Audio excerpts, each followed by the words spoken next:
do the tank now. Oh, I'll pick these up.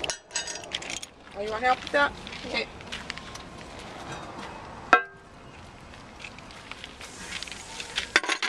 Made in USA. 2006-7-1. I honestly don't think that's the date.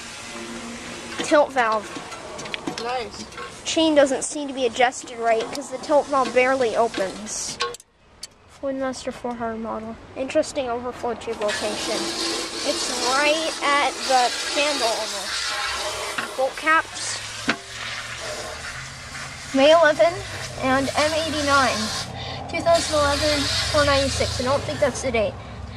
M89, 1989. This tilt valve. There's another washer in the tank.